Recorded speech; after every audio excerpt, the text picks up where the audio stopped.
اللہ تبارک و تعالیٰ کے فضل و کرم سے رمضان المبارک کے 2 عشرے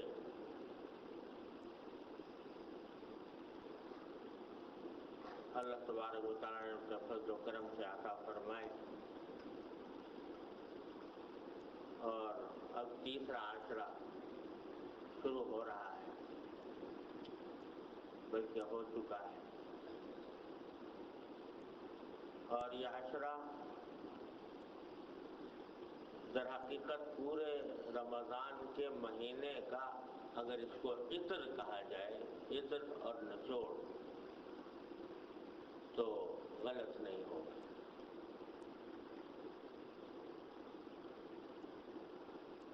جیسا کہ پچھلے بیان میں بھی میں نے عرض کیا تھا،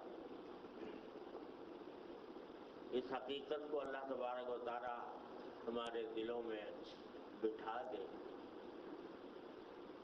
کہ یہ رمضان کا مہینہ ہمیں در حقیقت اللہ جل جلالہ کے ساتھ تعلق کو مضبوط کرنے کے لیے آیا ہے۔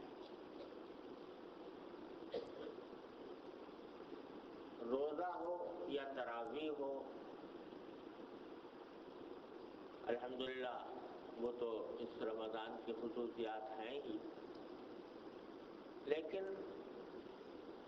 یوں لگتا ہے کہ اللہ تبارک و تعالیٰ اس رمضان مبارک کے ذریعے یہ چاہتے ہیں کہ میرے بندے جو ادھر ادھر بھٹکتے پھرتے ہیں سال کے 11 مہینے، وہ 1 مہینے میں میرے پاس آ جائیں، میرا قرب حاصل کر، میرے ساتھ اپنے تعلق کو مضبوط کر، میری طرف رجوع ہونے کا جذبہ اپنے دل میں پیدا کر، انابت کا جذبہ پیدا کر۔ جیسا میں پہلے بھی عرض کر رہا تھا، مجھے یوں لگتا ہے کہ جیسے بچے آوارہ پھر رہے ہیں اور باپ نے ان کو کان پکڑ کے لے آیا کہ کہاں پھر رہے ہو، آؤ ادھر بیٹھو۔ تو اللہ تبارک و تعالیٰ یہ رمضان کا مہینہ ہمیں اس لیے عطا فرماتا ہے۔ تو اس کا اصل مقصود صرف روزہ رکھ لینا اور تراویح ہی نہیں ہے، بلکہ یہ ہے کہ اپنی دنیاوی مصروفیات کو کم کر کے اللہ جل جلالہ کی طرف زیادہ سے زیادہ رجوع اور انابت کا اہتمام کیا۔ اور دوسری بات جو قرآن کریم نے بیان فرمائی ہے کہ یا ایھا الذین آمنوا کتب علیکم الصیام کما کتب علی الذین من قبلکم لعلکم تتقون۔ روزے کیوں فرض کیے گئے ہیں، اس کی وجہ یہ بیان فرمائی تاکہ تمہارے اندر تقوی پیدا ہو جائے۔ تقوی پیدا کرنا مقصود ہے اس سارے عمل سے، روزوں کے عمل سے۔ صاف صاف اللہ تعالیٰ نے یہ قرآن کریم میں بیان فرمایا، لعلکم تتقون۔ تو معلوم یہ ہوا کہ اس روزوں کے زمانے میں تقوی کی تربیت دینی مقصود ہے، اس کی ٹریننگ کرانی ہے۔ تقوی کیا ہے؟ تقوی یہ ہے کہ انسان کے دل میں ایک خواہش پیدا ہو رہی ہے، کوئی داعیہ پیدا ہو رہا ہے، کوئی تقاضا ہو رہا ہے، لیکن وہ اللہ جل جلالہ کے حکم اور اس کی رضامندی کو پیش نظر رکھتے ہوئے اس خواہش کو دبا دیتا ہے، اس داعیے کو کچل دیتا ہے۔ یہ تقویٰ ہے۔ دل میں خواہش پیدا ہوئی فلاں کام کرو، لیکن یہ سوچ کر کہ اللہ تبارک و تعالیٰ نے اس کام سے منع کیا ہے، اس پر سزا ہو سکتی ہے، عذاب ہو سکتا ہے، یہ سوچ کر آدمی وہ کام چھوڑ دے، بس یہ تقویٰ ہے، اس کا نام تقویٰ ہے۔ تو قرآن کریم فرما رہا ہے کہ ہم نے تمہیں روزے اس لیے تم پر فرض کیے ہیں تاکہ تمہارے اندر تقویٰ پیدا ہو، یعنی تقویٰ تقویٰ کی تربیت دینی ہے، تقویٰ کی ٹریننگ دینی ہے. اور جیسا میں نے پہلے کہا تھا کہ بھائی دیکھو، کھانے کی خواہش ہو رہی ہے نہیں کھاتا، پینے کی خواہش ہو رہی ہے نہیں پیتا. یہ کیا ہو رہا ہے؟ خواہشات کو کچل رہا ہے صرف یہ کہ اللہ تبارک و تعالیٰ کا حکم ہے، اللہ تعالیٰ نے منع کیا ہے، چھوڑ دیا. یہ ایک ٹریننگ ہے. تو اس لیے جب یہ مقصود ہے تو رمضان کا خلاصہ یوں سمجھ لیجئے یہ ہے کہ اللہ جل جلالہ کے ساتھ تعلق مضبوط کرنے کے لیے جتنے اعمال ہو سکتے ہیں ان کی کثرت کی جائے رمضان کے اندر، اور خاص طور سے عشرہ اخیرہ کے اندر نفلی نمازیں، نفلی تلاوت، نفلی ذکر وغیرہ، نفلی اعمال، یہ تاکہ جتنا زیادہ کریں گے اتنا ہی اللہ جل جلالہ کے ساتھ تعلق مضبوط ہوگا. اور دوسری چیز جو اس سے زیادہ اہم ہے وہ یہ کہ اس زمانے میں اپنے آپ کو ظاہر و باطن کے گناہوں سے بچانے کی فکر اور آئندہ بھی اس سے بچتے رہنے کا عزم، یہ اس زمانے کے اندر پیدا ہونا چاہیے. اور پہلی چیز سے بھی زیادہ اہم اس لیے کہ بسا اوقات لوگ نفلی اعمال کو تو بڑی اہمیت دیتے ہیں، بڑا وزن دیتے ہیں، بڑا اس کا اہتمام کرتے ہیں، لیکن گناہوں سے بچنے کا اہتمام نہیں ہوتا. گناہوں سے بچنے کا اہتمام نہیں تو نفلی عبادتیں ہو رہی ہیں، نفلی نمازیں بھی ہو رہی ہیں، تلاوت بھی ہو رہی ہے، ذکر بھی ہو رہا ہے، لیکن اللہ بچائے زبان سے غیبت بھی ہو رہی، بد نگاہی بھی ہو رہی، نگاہ غلط جگہ پر استعمال ہو رہی، زبان غلط جگہ استعمال ہو رہی ہے، کان غلط جگہ استعمال ہو رہے ہیں. تو یہ کیا ہوا کہ نفلی عبادت تو کر لی، اور جو وہاں کا اگر اور جو گناہ کے کام تھے ان سے نہ بچے تو اس کا نتیجہ کیا ہوگا؟ نفلی عبادتیں جو ہے اگر فرض کرو نہ کرتے تو کوئی گناہ تو نہ ہوتا، کیونکہ نفلی عبادت کا مطلب ہی ہوتا ہے کہ کرے تو ثواب ہے، نہ کرے تو کوئی گناہ نہیں، گناہ تو نہ ہوتا. لیکن یہ جو حرکت کر لی اس نے تو گناہ اپنے ذمہ لازم کر لیا. تو نفلی عبادتیں کیے جائے آدمی اور گناہوں سے بچنے کا اہتمام نہ کرے تو سودا بڑے گھاٹے کا ہے، بڑے گھاٹے کا سودا. اور اس صورت میں نفلی عبادتوں کا صحیح فائدہ بھی حاصل ہونا مشکل ہو جاتا ہے. میں مثال دیا کرتا ہوں کہ دیکھو آج کل ایئر کنڈیشنروں کا زمانہ آ گیا، کمرے کے اندر ایئر کنڈیشنر چلا دو تو کیا ہوتا ہے؟ کمرہ ٹھنڈا ہو جاتا ہے. لیکن ایک طرف تو آپ نے ایئر کنڈیشنر چلا دیا اور دوسری طرف سارے دروازے کھڑکیاں کھول دیے، تو ایئر کنڈیشنر بھی چل رہا ہے اور دروازے کھڑکیاں کھلے ہوئے ہیں، تو نتیجہ کیا ہوگا؟ کوئی ٹھنڈک حاصل نہیں ہوگی کیونکہ دروازے کھڑکیاں کھول رہے ہیں. تو اگر نفلی عبادتوں کا ایئر کنڈیشنر تو چلا دیا لیکن یہ کھڑکی بند، یہ کھڑکی کھلی ہوئی ہے، یہ کھڑکی کھلی ہوئی ہے، یہ کھڑکی کھلی ہوئی ہے، یہ دروازے کھلے ہوئے ہیں، ان سے گناہ ہو رہا ہے، آنکھ سے ہو رہا ہے، زبان سے ہو رہا ہے، کان سے ہو رہا ہے، تو یہ کھڑکیاں کھلی ہوئی ہیں. تو نتیجہ کیا ہوگا کہ وہ ٹھنڈک جو حاصل ہونی چاہیے تھی وہ پوری طرح حاصل نہیں ہوگی.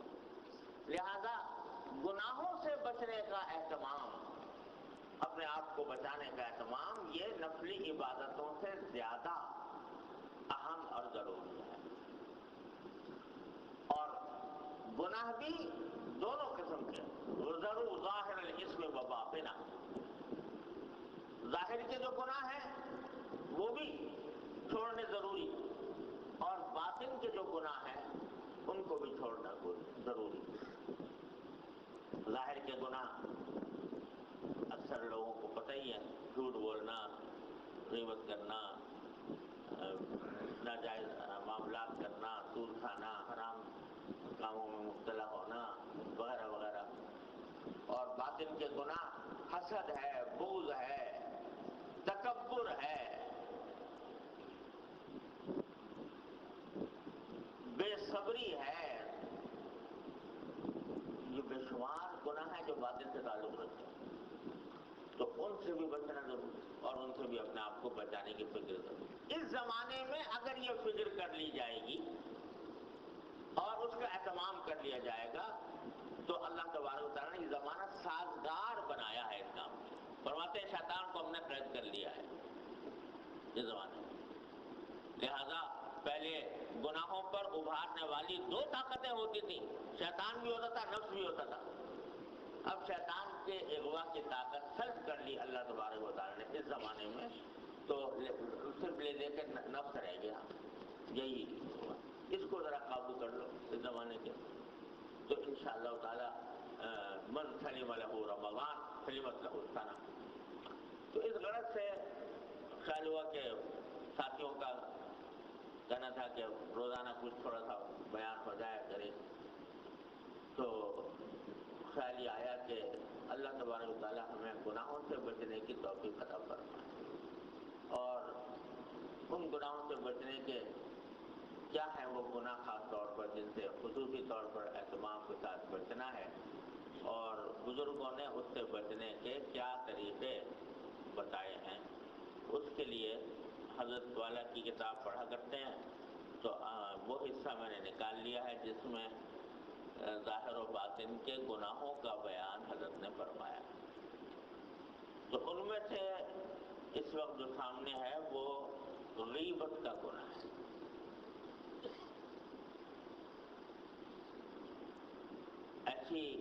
ایسا گناہ ہے کہ اس کی سنگینی کا عالم تو یہ ہے کہ قرآن کریم نے اس کی جو مذمت فرمائی ہے ویسی مذمت کسی اور گناہ کے لیے نہیں فرمائی۔ کیا فرمایا کہ أَيُحِبُّ أَحَدُكُمْ أَن يَأْكُلَ لَحْمَ أَخِيهِ مَيْتًا فَكَرِهْتُمُوهُ۔ غیبت کرنا ایسا ہے جیسے اپنے کسی مردہ بھائی کا گوشت کھانا، مردہ بھائی کا گوشت کھانا۔ آپ ذرا اندازہ کرو، ایک تو انسان کا گوشت انسان کھائے، اگر خدا نہ کرے کسی کے کوئی ایسی حرکت کرے ساری دنیا میں چھوتو ہو کہ آدم خور ہے یہ، انسان بھی اپنا بھائی اور بھائی بھی مردہ، تو اس کی لاش کو نوچ کے کھائے۔ تصور کرو اس سے زیادہ گھناؤنی اور مکروہ حرکت کیا ہو سکتی ہے؟ تو قرآن کریم یہ فرما رہا ہے کہ غیبت کرنا ایسا ہے جیسا اپنے مردہ بھائی کا گوشت کھانا۔ أَيُحِبُّ أَحَدُكُمْ، کیا تم میں سے کوئی پسند کرے گا اس بات کو کہ أَن يَأْكُلَ لَحْمَ أَخِيهِ مَيْتًا، کہ وہ اپنے بھائی مردہ بھائی کے گوشت کو کھائے؟ فَكَرِهْتُمُوهُ، اس کو تو تم برا سمجھتے ہو، اور روز کھاتے ہو یہ اپنے مردہ بھائی کا گوشت، یعنی غیبت کرتے ہو۔ اتنی سنگین الفاظ استعمال کیے ہیں قرآن کریم نے غیبت کے لیے، اور عملاً ہمارا حال یہ ہے، اللہ بچائے، کہ شاید ہی کوئی مجلس خالی ہوتی ہوگی جس میں کسی نہ کسی طرح کوئی غیبت کا پہلو نہ آ جاتا ہے۔ تو اس سے بچنے کا اور اپنے آپ کو بچانے کا، اگر فرض کرو خوب ذکر کرتے رہے، راتوں کو جاگے بھی، نمازیں بھی پڑھی، نفلیں بھی پڑھی، تلاوت بھی خوب کی، اور یہ سب کرنے کے بعد روزے کی حالت میں یا روزے کے بعد کسی مسلمان بھائی کا ذکر آیا اور اس کی غیبت کر لی.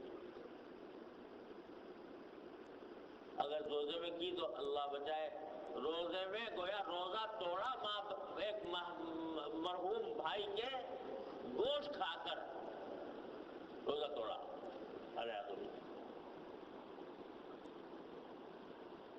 اللہ، ایسا روزہ توڑا.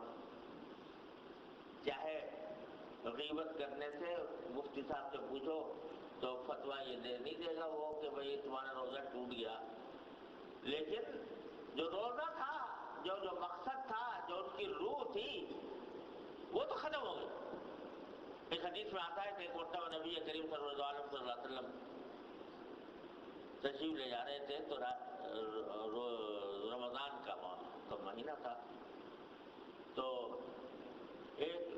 دو آدمی تھے، ایک وہ دوسرے کے پچھنے لگا رہے تھے، وہ جو ہوتی ہے نا حجامت، یعنی سنگی لگانا یا پچھنے لگانا جس کو کہتے ہیں، وہ کر رہے تھے. تو حدیث میں آتا ہے کہ آپ نے ان کو دیکھ کر فرمایا افطر الحاجم والمحجوم، یہ پچھنے لگانے والا جو لگا رہا ہے وہ بھی اور جس کے لگا رہا ہے وہ بھی، دونوں کا روزہ ٹوٹ گیا. دونوں کا روزہ ٹوٹ گیا. اس کا مطلب بعض حضرات تو یہ سمجھے کہ پرسے لگانے سے روزہ ٹوٹ جاتا ہے، لیکن امام طحاوی رحمۃ اللہ علیہ فرماتے ہیں دوسری ایک روایت کی بنیاد پر فرماتے ہیں کہ اصل بات یہ نہیں ہے کہ انہوں نے یہ نہیں فرمایا کہ روزہ ٹوٹ گیا اس معنی میں کہ حجامت سے روزہ ٹوٹ جاتا ہے، بلکہ یہ دونوں حجامت بھی کر رہے تھے اور غیبت کر رہے تھے. کسی فلاں آدمی ہے، اس کی غیبت ہو رہی تھی، اس کی کوئی برائی بیان ہو رہی تھی، ایک بیان کر رہا تھا، دوسرا سن رہا تھا، غیبت کر رہے تھے. آپ نے ان کو دیکھ کر فرمایا کہ ٹوٹ گیا ان کا روزہ. روزہ ٹوٹنے سے مراد یہ نہیں کہ روزے کی قضا واجب ہو گئی یا کفارہ واجب ہو گیا، بلکہ مطلب یہ کہ روزہ کا مقصد فوت ہو گیا نا. ارے حلال کھانے سے تو تم نے پرہیز کر رکھا ہے روزے میں، اور مردہ بھائی کا گوشت کھا رہے ہو روزے کے اندر، تو یہ کیا روزہ ہوا؟ اس لیے آپ نے فرمایا کہ اس کا روزہ ٹوٹ گیا. تو ہے تو سنگین بے انتہا گناہ اور ابتلا عام ہے. کوئی مجلس مشکل سے خالی ہوتی ہے تو اس کا کچھ جب تک تدارک نہ کیا جائے، اہتمام نہ کیا جائے، اس وقت تک یہ بری عادت پڑی رہے گی. یہ رمضان کا مہینہ اور خاص طور سے عشرہ اخیرہ اللہ تبارک و تعالیٰ نے عطا فرمایا ہے کہ اس کو اپنی ٹریننگ میں، اپنی تربیت میں استعمال کر لیا جائے کہ اب دعا بھی کریں، یا اللہ میں اس کام کے لیے اپنے آپ کو آپ کے سپرد کر رہا ہوں، چاہتا ہوں کہ یہ گناہ میری زندگی سے مٹ ہی جائے، ختم ہو جائے، زبان سے کبھی غیبت کا کلمہ نہ نکلے. تو پہلے تو یہ سمجھ لیں کہ غیبت ہوتی کیا ہے. حدیث میں نبی کریم صلی اللہ علیہ وسلم نے اس کی بڑی ہی جامع معنی اور بہت ہی مختصر لفظوں میں اس کی تشریح فرما دی ہے. عام فہم کیا فرمایا کہ ذکر کو اخاک بما یکرہ، اپنے کسی بھی بھائی، مسلمان بھائی کا اس طرح ذکر کرنا جو وہ ناپسند کرتا ہو. اس کو پتہ چلے کہ میرا ذکر اس طرح کیا گیا تھا تو اس کو ناگوار گزرے، وہ اس کو برا سمجھے. یہ ہے غیبت کی طرف. اس میں جھوٹا سچا ہونے کا مسئلہ نہیں. یعنی بعض لوگ کہتے ہیں بھائی ہم نے تو جو بات کہی ہے وہ سچ کہی ہے، غلط تو نہیں کہی، ہم نے کوئی غلط الزام تو نہیں لگایا کسی کے اوپر. تو خوب سمجھ لو، چاہے سچ کہہ رہے ہو لیکن سچ کہنے کے باوجود اگر اس کو اس انداز سے کہا ہے کہ جو اس کے لیے ناگواری کا سبب ہو، اس کو ناگوار ہو، تو بھی غیبت اور حرام۔ حدیث میں صاف صاف موجود ہے۔ صحابہ کرام نے پوچھا کہ یا رسول اللہ، اگر میں جو کسی کی برائی بیان کر رہا ہوں، اگر اس کے اندر وہ برائی موجود ہو تو پھر باقی وہ برائی ہے، میں اس برائی کا بیان کر رہا ہوں؟ تو حضور نے فرمایا کہ اگر اس میں وہ برائی ہے تب تو وہ غیبت ہے، اور اگر وہ برائی نہیں ہے، جھوٹا الزام لگا رہے ہو، تو غیبت نہیں، وہ تو بہتان ہے، وہ اور ڈبل گناہ ہے، ایک غیبت کا ایک بہتان۔ لہذا کسی میں فرض کرو ایک برائی موجود ہے، لیکن آپ اس برائی کا تذکرہ کسی اس کے پیٹھ پیچھے کرو، تو یہ جس سے اس کو ناگواری ہو، یہ غیبت ہے۔ کوئی برائی آپ نے بیان نہیں کی، مگر اس کا نام اس انداز سے لیا کہ اگر وہ سنے کہ میرا نام اس طرح لیا گیا ہے تو وہ اس کو ناگوار ہو، یہ بھی غیبت ہے۔ بعض لوگ کسی آدمی کا ایسے ہی نام رکھ دیتے ہیں،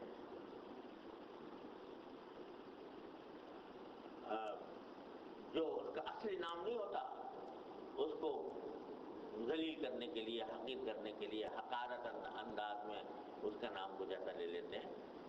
چاہے کچھ بھی برائی بیان نہ کی ہو، لیکن نام حقارت کے ساتھ لیا تو ظاہر اس کو سنے گا تو ناگوار ہوگا، ناگوار ہوگا تو غیبت ہوگا۔ اتنی یہ خطرناک، اور مجلسیں ہماری کے کوئی پرواہ نہیں، ذکر آ گیا کسی کا تو چل پڑا، کوئی اس کے اوپر بے لگام۔ ذرا ہم سب بھائی یہاں پر بیٹھتے ہیں تو کوئی محض تقریر اور واعظ مقصود نہیں ہے، مقصود ہے ہم میں سے ہر شخص اپنے گریبان میں منہ ڈال کر دیکھے کیا ہو رہا ہے، کس طرح وہ زندگی گزار رہا ہے۔ تو اگر اس میں کوئی غلطی ہے، اس کی اصلاح کی فکر کریں۔ تو ہر ایک شخص اپنے آپ کا جائزہ لے کے دیکھ لیں کہ جب بیٹھتا ہے تو کیا احتیاط مد نظر ہوتی ہے، وہ میرے منہ سے غیبت کا کلمہ نہ نکلے۔ مجلسوں کا مزہ ہی غیبت، اس کا لطف غیبت بنتا ہے۔ میں نے ایک مرتبہ ایک مضمون لکھا تھا غیبت کے بارے میں، اخبار میں بھی چھپ گیا تھا۔ تو ایک پروفیسر صاحب کا میرے پاس خط آیا، بڑے پڑھے لکھے پروفیسر، ان کا خط آیا تو انہوں نے لکھا کہ آپ نے جو غیبت کی، جس طرح آپ نے مذمت کی ہے اور لوگوں کو کہا کہ غیبت چھوڑ دیں، تو آپ نے ایک ایسا کام کر دیا کہ جس سے ہماری زندگی کا مزہ ہی جاتا رہا۔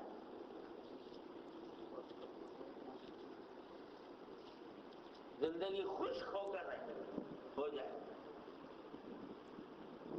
کوئی لطف نہیں، کوئی مزہ نہیں۔ ارے وہ مجلس میں بیٹھتے ہیں دو چار لوگ تو کچھ بات کرتے ہیں تو اس سے کچھ دل خوش ہوتا ہے، کچھ آپس میں ایک دوسرے کا دل بہلاتے ہیں۔ آپ نے راستہ ہی بند کر دیا، کوئی دل ہی نہ بہلائے اپنا، کوئی مجلس میں کوئی لطف کی بات ہی نہ ہو۔ یہ آپ نے غیر فطری کام ہے، یہ آپ کی طرف سے جو یہ کہا گیا یہ غیر فطری ہے، یہ انسان کی فطرت میں داخل ہے کہ جب بیٹھے گا تو غیبت کرے گا۔ تو آپ نے تو زندگی کو بے رنگ کر دیا، بے لطف کر دیا، بے مزہ کر دیا۔ یہ بس زندگی کا مزہ ہی اس میں غیبتی میں آ گیا۔ تو میں نے ان سے عرض کیا، میں نے کہا کہ آپ نے، میں نے ان کو خط میں لکھا، میں نے کہا مہربانی کر کے آپ کو کسی اور کی غیبت میں بڑا لطف آ رہا ہے اور لطف محسوس ہو رہا ہے، مزہ آ رہا ہے، تو ذرا تصور کیجئے کہ آپ کے بارے میں دوسری مجلسوں میں دوسرے لوگ آپ کی برائی کر کے، آپ کے عیوب بیان کر کے اور جو لطف مجلس میں، تو آپ صرف آپ ہی کو حق ہے لطف لینے کا، یہ دوسرے کو بھی ہے کہ وہ بھی لطف لے، آپ کی برائی بیان کر کے، آپ کے عیوب بیان کر کے، اور آپ کے لیے گھٹیا لفظ استعمال کر کے، آپ کے تحقیر اور تذلیل کر کے اگر وہ آپ کا ذکر کرے تو آپ جو فرمائیے کہ اس کو بھی اجازت دیں گے کہ نہیں دیں گے؟ کیسا ہو جب پتہ چلے گا کسی دن کہ میرا ذکر فلاں مجلس میں ان الفاظ کے ساتھ کیا گیا تھا، میرا اس تحقیر کے ساتھ نام لیا گیا تھا، میری یہ برائی کی گئی تھی، دل کباب ہو جائے گا اور غصہ آ جائے گا. دوسروں ہی پر چلتا ہے یہ داؤ، اور دوسروں پر داؤ چلا کر ہی اس کا لطف لیتے ہو، لیکن کبھی اپنے ساتھ بھی کر کے دیکھو. تو یہ سب شیطان کا دھوکہ، شیطان کا دھوکہ ہے. آپ ذرا تصور کرو، کوئی کیسا ہی انسان ہو، اگر اس کو پتا چلے کہ فلاں مجلس میں میرا تذکرہ ہو رہا تھا اور میری یہ برائی کی جا رہی تھی، لوگ اس سے مزے لے رہے تھے، برائی کے ساتھ برے انداز میں میرا ذکر ہو رہا تھا، بتاؤ کیا گزرے گی دل میں تمہارے؟ کیا گزرے گی؟ اچھا سمجھو، خوش ہو گئے، لطف آئے گا. تو جب اپنے لیے یہ گوارا نہیں کرتے تو دوسرے کے لیے کیسے گوارا؟ سرکار دو عالم صلی اللہ علیہ وسلم کا یہ ارشاد ہے، قرآن کریم کا یہ حکم ہے. تو اس لیے اس کو زندگی سے نکالنا تو پڑے گا بھائی، زندگی سے اس غیبت کو نکالنا پڑے گا. اگر اللہ جل جلالہ کا قرب چاہتے ہو، اگر اللہ تبارک و تعالیٰ کے حضور حاضری کا اعتقاد موجود ہے اور اپنے جواب دہی کا احساس موجود ہے اور آخرت کی کوئی فکر ہے، جہنم سے بچنے کا کوئی خیال ہے، تو چھوڑنا تو پڑے گا، ورنہ تیار ہو جاؤ، اللہ بچائے، تیار ہو اللہ تعالیٰ کی پکڑ کے، چھوڑنا تو پڑے گا کسی نہ کسی طرح. کس طرح چھوڑیں؟ حضرت کی بات کر لو، اللہ تبارک و تعالیٰ ہم سب کو عمل کی توفیق عطا فرمائے. ساری حضرت فرماتے ہیں کہ بے سوچے ہرگز کوئی کلام نہ کیا جائے. علاج جو ہے غیبت سے بچنے کا، اپنے آپ کو بچانے کا، اور غیبت سے ہی نہیں اور دوسرے زبان کے بے شمار گناہ. کیا؟ بے سوچے ہرگز کوئی کلام نہ کیا جائے. یہ ہے بنیادی جڑ علاج کی. اس زبان کو ہم نے بے مہار چھوڑا ہوا ہے. کچھ سوچنے سمجھنے کی ضرورت نہیں، جو منہ میں آیا بک گئے. سوچنے کی زحمت نہیں کہ یہ کلمہ جو میں منہ سے نکال رہا ہوں یہ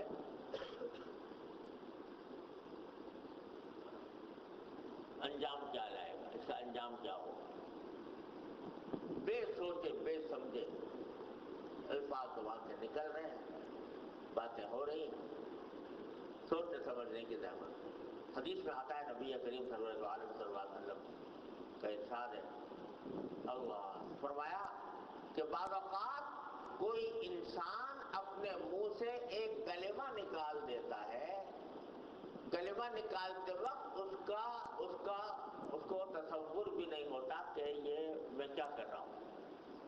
لا یلقی لہا بالا، کوئی دل میں اس کی کوئی اہمیت ہی نہیں ہوتی. یہ کلمہ میں تو سمجھے ایسے نکال دیا، ایک کلمہ نکال دیا، بے سوچے سمجھے نکال دیا، بغیر کسی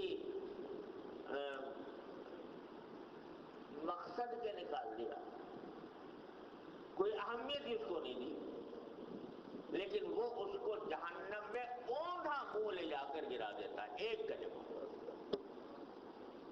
ایک کلمہ.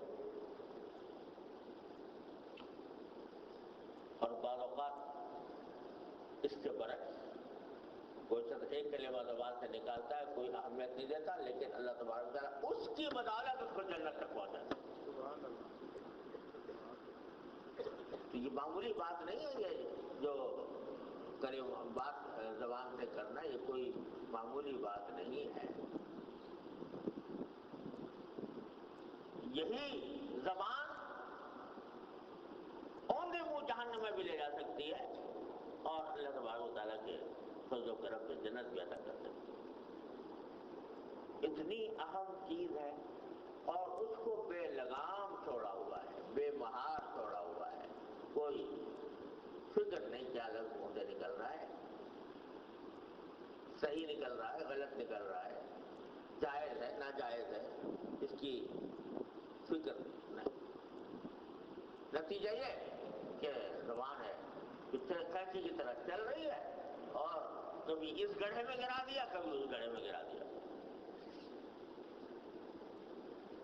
حدیث میں ہے کہ انسانوں کو جہنم میں اوندا منہ گرانے والی کوئی چیز اتنی زیادہ نہیں ہے جتنی انسان کی زبان ہے. ایک صاحب نے پوچھا رسول مجھے کوئی نصیحت فرما دیجیے. فرمایا املک علیک لسانک، ایک تھوڑی سی مختصر کر اپنی زبان کو قابو کرو. اب قابو کیسے ہوگی؟ تو ہمارے حضرت فرماتے ہیں کہ بے سوچے سمجھے ہرگز کوئی کلام نہ کیا جائے. راستہ یہی ہے. بولنے سے پہلے ذرا سوچ لو ایک لمحے کو کہ جو بولنے جا رہا ہوں وہ ٹھیک ہے یا غلط ہے، جائز ہے ناجائز ہے، اس کا انجام کیا ہونے والا ہے. یہ عادت ڈال لو کہ جو کلمہ زبان سے نکالو سوچ سمجھ کر نکالو، بے سوچے بے سمجھے نہ نکالو. یہ ہے سارا لب لباب اور سب سے بڑا بنیاد اب اس بیماری سے علاج کی شفا حاصل کرنے کی علاج. اب سنیے حضرت فرماتے ہیں آگے، کہنے کو تو کہہ دیا نا کہ بے سوچے ہرگز کوئی کلام نہ کیا جائے، کوئی جملہ کوئی لفظ بغیر سوچے نہ نکالو زبان سے. کہنے کو تو کہہ دیا، میں نے بھی کہہ دیا، آپ نے بھی سن لیا، لیکن عمل کیسے ہوگا؟ تو لوگوں کو آگے حضرت فرماتے ہیں. دیکھو یہ حکیم امت ہے جو جانتا ہے کہ جب ایک علاج بتایا جا رہا ہے تو لوگ اس پر کیسے عمل کریں گے، کیا ہوگا اور کیا کیا اس میں دشواریاں پیش آئیں گی.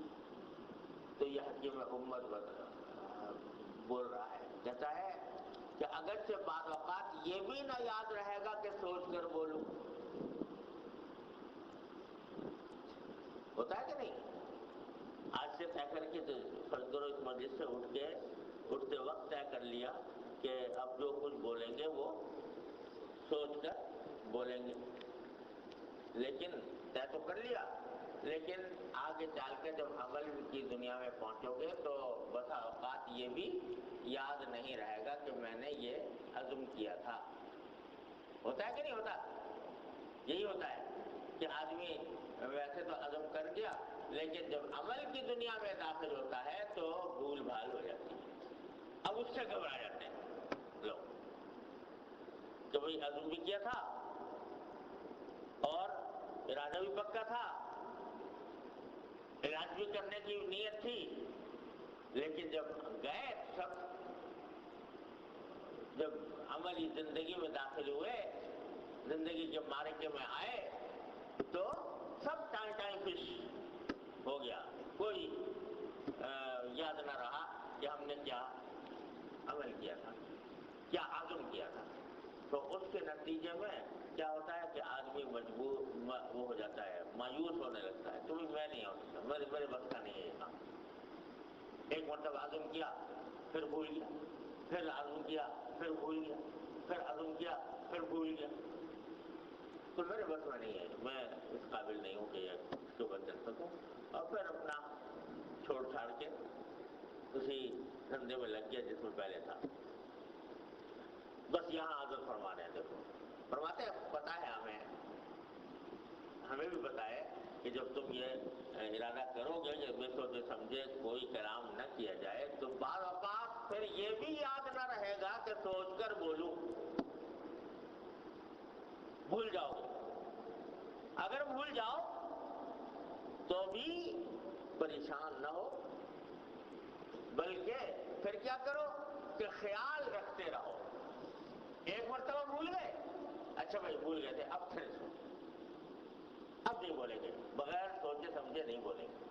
پھر بھول گئے، پھر ارادہ پکا کر لیا، عزم پورا کر لیا، خیال رکھتے جاؤ۔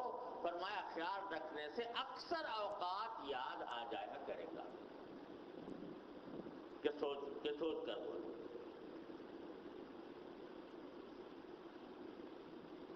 سمجھے نا؟ یعنی شروع میں تو بھول بھال ہو گئی، بھول بھال زیادہ ہو گئی، یاد کم رہے، لیکن اگر ہمت نہ ہاری اور بار بار یہ عمل کرتے رہے، عزم بھی کرتے رہے، خیال بھی رکھتے رہے اور ارادہ پکا کرتے رہے، تو انشاءاللہ پھر کیا ہوگا کہ بھولنا کم ہو جائے گا اور یاد رہنا زیادہ ہو جائے گا۔ یہ اصلاح کا یہی طریقہ ہوتا ہے۔ ہر معاملے میں اپنی اصلاح کا یہی طریقہ ہوتا ہے۔ جب آدمی شروع میں اصلاح کی طرف قدم رکھتا ہے تو ارادہ تو کرتا ہے، عزم بھی کرتا ہے، حالات بھی ویسے بنانے کی کوشش کرتا ہے، سب کچھ کرتا ہے، لیکن پھسل گیا، نفس سے، شیطان سے مغلوب ہو گیا کسی میں، پھر آ گیا، پھر مغلوب ہو گیا، پھر آ گیا۔ اگر شروع میں لڑائی ہوتی ہے، کشتی جاتی ہے، کشتی ہوتی ہے، اصلاح کے راستے میں پہلے کشتی لڑنی پڑتی ہے اپنے نفس سے اور شیطان سے۔ اب وہ کشتی میں ہوتا یہ ہے کہ الحرب سجال، کبھی یہ اس نے پٹک دیا، کبھی اس نے پٹک دیا، شروع میں یہ ہوتا۔ لیکن اگر اس لڑائی سے آدمی ہمت نہ ہارے تو بالآخر یہ ہوتا ہے کہ زیادہ فتح اس کی ہوتی ہے اور ہوتے ہوتے پر اللہ تعالیٰ مکمل فتح عطا فرماتا ہے۔ یہ ہے طریقہ۔ تو حضرت فرماتے ہیں کہ بعض اوقات اگرچہ یہ بھی یاد نہ رہے گا کہ سوچ کر بولوں، مگر خیال رکھنے سے اکثر اوقات یاد رہا کرے گا کہ سوچ کر بولوں، پھر انشاءاللہ ظہور نہ ہوگا، رفتہ رفتہ یہ ہو جائے گا۔ بس جب سوچ کر بولا جائے تو ہر کلام سے پہلے یہ سوچ لینا چاہیے کہ اس کلام سے گناہ تو نہ ہوگا۔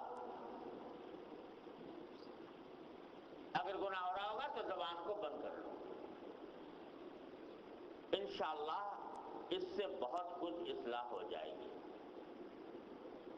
اور پھر فرمایا کہ اس زمانے میں جب ارادہ تو کر لیا کہ بے سوچے سمجھے نہیں بولے، اور عملی دنیا میں پہنچے تو بھول گئے، بول پڑے، تو فرماتے ہیں اول تو حتی الامکان بولنے کی احتیاط رکھیں، اور کبھی بھی احتیاطی سے غیبت ہو جائے تو فوراً خوب توبہ کریں اور دعائے توفیق۔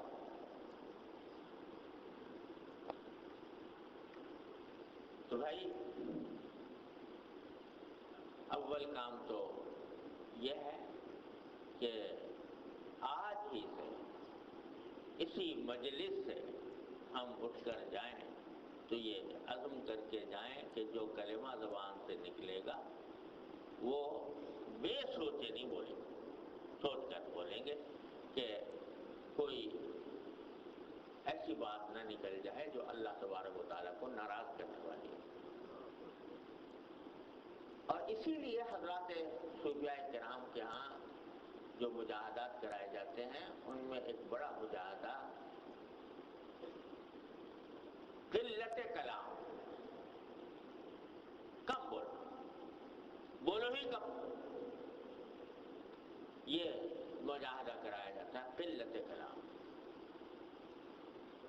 کثرت کلام سے محفوظ رہو، کثرت کلام سے اپنے آپ کو بچاؤ، کیونکہ جب زبان بے لگام ہوگی، چلتی رہے گی تو کہیں نہ کہیں لے جا کے کھائی میں گرا دے گی۔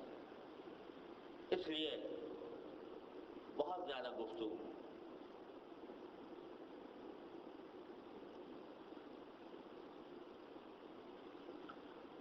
بہت بعض حضرات کی عادت ہوتی ہے کہ لمبی بات کرنا، ایک بات ختم ہوئی دوسری شروع کر، دوسری ختم ہوئی تیسری شروع کر،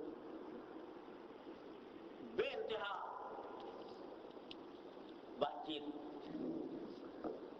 یہ بڑی خطرناک، اس کو قابو میں کرنا ضروری ہے. مجھے یاد ہے والد صاحب رحمۃ اللہ علیہ کے پاس ایک صاحب آیا کرتے تھے، تو جیسے بعض حضرات کو ہوتی عادت، ان کو بھی عادت تھی، بہت بولتے تھے ہر بات پر. جب بولنے کی زیادہ عادت ہوتی ہے تو آدمی کسی موضوع پہ بند نہیں ہوتا، بلکہ جو بھی موضوع چھڑ جائے اپنی ایک رائے ضرور دے دے گا، اپنا کچھ نہ کچھ اس میں کوئی قصہ ہی سنا دے گا، کوئی اپنی کوئی اور تبصرہ کر دے گا. تو ایسے ہی تھے وہ، باتیں ہر وقت بات کرتے تھے. خیر دیکھو، جب کوئی آدمی مہمان آیا ہوا ہے، وہ زیادہ باتیں کر رہا ہے، اس کو روکنا بھی مشکل. کئی مرتبہ ایسا ہوا. تو ایک مرتبہ پر حضرت والد صاحب رہتے ہیں، انہوں نے اصلاحی تعلق قائم کرنے کی درخواست کر دی اور کہا کہ جی مجھے کچھ وظیفے بتا دیجیے، ذکر کچھ تسبیح کچھ. تو میں کوئی ذکر تسبیح نہیں، تمہارا ذکر تسبیح یہ ہے کہ زبان پر تالا ڈالو، تمہارا یہ ہے. کوئی ذکر کوئی تسبیح جو ہے وہ تمہارے لیے کرامت نہیں ہوگی جب تک کہ اس کو یہ کام نہ کرو. تو غرض یہ کہ کثرت کلام سے بچنا، بولو ہی کم، ضرورت کے وقت بولو. اور شروع میں تو اپنے نفس کو قابو کرنے کے لیے اس کا خود ضرورت سے زیادہ ہی اہتمام کرنا پڑے تو کرنا، تاکہ ایک مرتبہ قابو میں آئے. ایک تو یہ کثرت کلام سے بچنا. دوسرا یہ کہ جب یہ ارادہ کرو تو اللہ تبارک و تعالیٰ کی بارگاہ میں دیکھو، ہر چیز اللہ تبارک، کوئی کام کوئی چیز اللہ تعالیٰ جل جلالہ کی توفیق کے بغیر حاصل نہیں ہوتی. ہزار کوششیں کر لو، ہزار علاج کر لو، جب تک ان کی طرف سے توفیق نہیں ہوگی کچھ نہیں ہوتا. دوائیں کر لو، ڈاکٹر کے پاس چلے جاؤ، ماہر سے ماہر طبیب کی خدمات حاصل کر لو، جب تک ان کا حکم نہیں ہوگا، ان کی مشیت نہیں ہوگی، نہ کوئی دوا میں تاثیر ہو سکتی ہے، نہ کسی ڈاکٹر اور طبیب کے دل میں کوئی صحیح علاج آ سکتا ہے. تو اس لیے جب کوئی اصلاح کے قدم اٹھائے، یہ بھی ایک معالجہ ہے، یہ بھی ایک علاج ہے. تو جب قدم اٹھاؤ تو 2 رکعت اللہ تعالیٰ کی بارگاہ میں پڑھتے، یا اللہ یہ زبان آپ نے اپنے فضل و کرم سے ہمیں عطا فرمائی ہے، عجیب نعمت ہے، عجیب کرم آپ کا ہے، اس سے ہم اپنے دل کی بات جب چاہتے ہیں کہہ لیتے ہیں. اے اللہ آپ نے اس زبان کی نعمت ہم کو عطا فرمائی، اس زبان کی صحیح نعمت کا شکر بھی ادا کرنے کی توفیق عطا فرمائی ہے، اور اس کو یا اللہ بس اپنی رضا کے کام میں، اپنی رضا کی بات میں استعمال کرنے سے کی توفیق بخشیے، اور ناجائز اور گناہ اور آپ کے ناراضی والے کاموں سے اس کو بچا لیجئے. اللہ میں عزم تو کر رہا ہوں، ارادہ تو کر رہا ہوں کہ سوچ کر بولا کروں گا، لیکن اللہ یہ عزم اور ارادہ اس وقت تک تکمیل تک نہیں پہنچ سکتا جب تک آپ کی توفیق شامل حال نہ ہو. اے اللہ میں توبہ بھی کرتا ہوں، اپنے سابقہ گناہوں سے توبہ بھی کرتا ہوں. اے اللہ میں غیبت سے بھی بچنے کا عزم کرتا ہوں، جھوٹ سے بھی بچنے کا عزم کرتا ہوں، زبان کے ہر غلط استعمال سے بچنے کا عزم کرتا ہوں. لیکن اللہ میرا عزم کچھ بھی نہیں، میرا عزم کوئی قیمت نہیں جب تک کہ آپ کی مہر اس کے اوپر ثبت نہ ہو، جب تک کہ آپ کی توفیق نہ ہو، جب تک کہ آپ کی طرف سے نصرت نہ ہو. اے اللہ میرا کوئی عزم کارآمد نہیں ہو سکتا. اپنے فضل و کرم سے، اپنی رحمت سے میرے عزم کو پختہ کر دیجئے اور اس کے اوپر مجھے ثابت قدم رہنے کی توفیق عطا فرما دیجئے۔ خوب رو کر کہو اللہ تبارک و تعالیٰ، مانگو تو انشاءاللہ مدد۔ ہمارے حضرت والا حضرت عارف قدس صلی اللہ علیہ وسلم فرمایا کرتے تھے کہ اپنے اللہ میاں سے باتیں کیا کرو، اپنے اللہ میاں سے باتیں کیا کرو اور ایسی باتیں کیا کرو کہ اللہ یہ میں کرنے کا میں عزم کر رہا ہوں، ارادہ کر لیا ہے، میرا عزم کچھ بھی نہیں، کوئی حقیقت نہیں رکھتا جب تک کہ آپ کی توفیق نہ ہو۔ تو یا اللہ یا تو توفیق دے دیجئے مجھے ورنہ مجھے پکڑنا فرمائیے، یا تو مجھے توفیق دے دیجئے ورنہ میری پکڑنا فرمائیے۔ اللہ میں سے اس طرح کی بات نہیں کہ یا تو مجھے توفیق دے دیجئے ورنہ میری پکڑنا فرمائیے۔ تو پھر دیکھو کیا ہوتا ہے، تو اللہ تبارک و تعالیٰ سے مانگ کر ارادہ کر کے یہ ارادہ کر اللہ، اور پھر بھی یہ سب کچھ کرنے کے بعد بھی ہو گیا، غلطی ہو گئی، پھر پاؤں پہ چل گیا، تو پھر مایوس نہ ہونا بلکہ فوراً توبہ کر، یہی علاج ہے۔ یہ جو شروع میں کشتی ہوتی ہے، اس کشتی میں کبھی کبھی شکست ہو جاتی ہے، آدمی گر جاتا ہے، لیکن علاج یہی ہے کہ اس سے مایوس ہونے کے بجائے اٹھ کر کھڑا ہو جائے، فوراً اللہ تبارک و تعالیٰ کی یا اللہ غلطی ہوگی، یا اللہ غلطی ہوگی معاف فرما دیجیے، یا اللہ اپنی رحمت سے معاف فرما دیجیے، یا اللہ اپنی رحمت سے معاف فرما دیجیے، اب دوبارہ میں ارادہ کرتا ہوں۔ تو جب بندہ یہ کام کرتا ہے، فرمایا کلکم خطاؤون وخیر الخطائین التوابون، تم سب خطا کار ہو، کوئی ہے انسان جس سے خطا نہ ہوتی ہو، تم سب خطا کار ہو، لیکن خطا کاروں میں سب سے بہتر وہ ہیں جو اللہ تعالیٰ خطا کے بعد اللہ تعالیٰ کی طرف رجوع کرنے والے ہیں۔ والذین اذا فعلوا فاحشة او ظلموا انفسهم ذکروا اللہ فاستغفروا لذنوبهم ومن یغفر الذنوب الا اللہ ولم یصروا علی ما فعلوا وهم یعلمون۔ تو کیسے پیار سے لگایا فرمایا، ارے اگر تم سے کوئی غلطی ہو گئی، جان پر ظلم کر بیٹھے، پھر ہمارے پاس آ گئے، فاستغفر اللہ، ذکر اللہ، اللہ کو یاد کیا اور یاد کر کے ہم نے اللہ تعالیٰ سے مغفرت مانگی۔ وَمَن يَغْفِرُ الذُّنُوبَ إِلَّا اللَّهُ، کون ہے جو تمہارے گناہوں کو معاف کرے گا؟ اللہ میاں کے سوا۔ لیکن چاہیے صرف کیا کہ لَمْ يُصِرُّوا عَلَىٰ مَا فَعَلُوا، تم سے جو ہمیں مطلوب ہے وہ یہ اصرار نہ کرو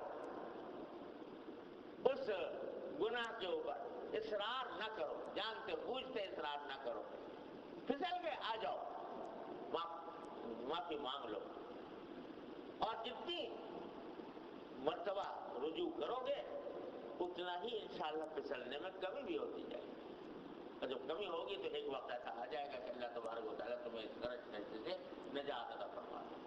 اللهم صل على سيدنا مولانا محمد وعلى ال محمد كما صليت على ابراهيم وعلى ال ابراهيم انك حميد مجيد۔ ربنا ظلمنا انفسنا وان لم تغفر لنا وترحمنا لنكونن من الخاسرين۔ ربنا ظلمنا انفسنا وان لم تغفر لنا وترحمنا لنكونن من الخاسرين۔ ربنا ظلمنا انفسنا وان لم تغفر لنا وترحمنا لنكونن من الخاسرين۔ ربنا آتنا في الدنيا حسنة وفي الآخرة حسنة وقنا عذاب النار۔ یا ارحم الراحمین، اپنے فضل و کرم اپنے رحمت سے ہمارے تمام گناہوں کو معاف فرما۔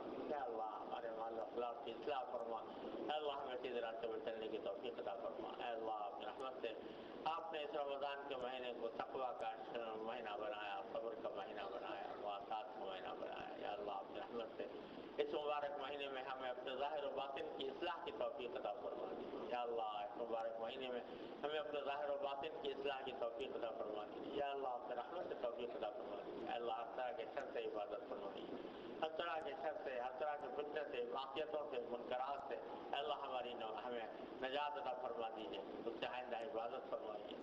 یا ارحم الراحمین تمام حاضرین کو ان کے تمام جائز مقاصد میں اپنے فضل و کرم سے کامیابی عطا فرمائیے.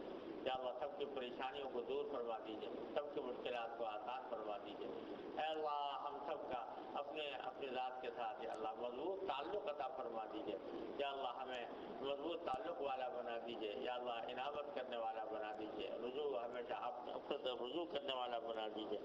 اللہم یا رحم الراحمین یا غیاث المستغیثین یا امان المستجیرین یا مجیب دعوت المضطرین رحمان الدنیا و رحیمہا انت ترحمنا فرحمنا برحمت تغنینا بها عن رحمت من سواک.